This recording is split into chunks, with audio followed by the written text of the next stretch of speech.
નમસ્કાર દર્શક મિત્રો, બ્રેકિંગ ન્યૂઝમાં આપનું હાર્દિક સ્વાગત છે। આપ જોઈ રહ્યા છો ગુજરાત ન્યૂઝ 24।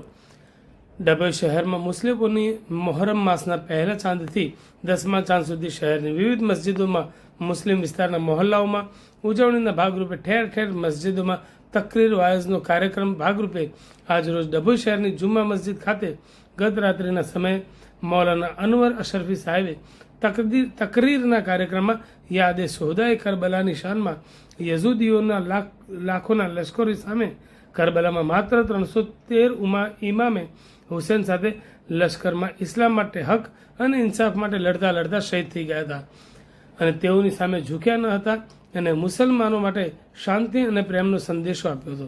તેમજ બુરાઈથી બચવા ખુદાને બંદગી કરવાની તેઓને સાદગીપૂર્વક જિંદગી ગુજારી હતી। જિંદગીભર અલ્લાહની ઇબાદત કરી હતી।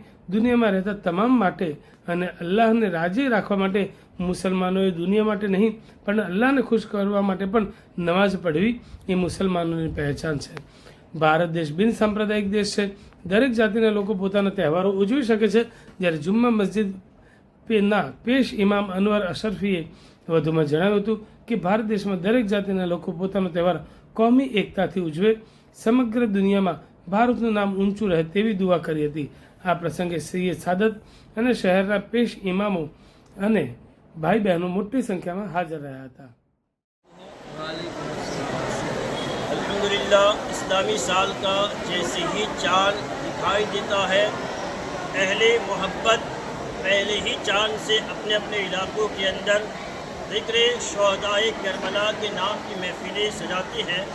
अल्लाह के फजल से पहले ही चाँद से डभोई की सरजमीन पर हर इलाके की मस्जिद के अंदर और डभोई की जामा मस्जिद के अंदर अल्हम्दुलिल्लाह बड़ी शान और शौकत के साथ ज़िक्र शुहदा की महफिलें सजाई जाती है और आशिकाने इमाम हुसैन रज़ी अल्लाह तआला अन्हु मोहब्बत के साथ इस महफिल में तशरीफ़ लाते हैं और अपनी खैरात को भी पेश करते हैं।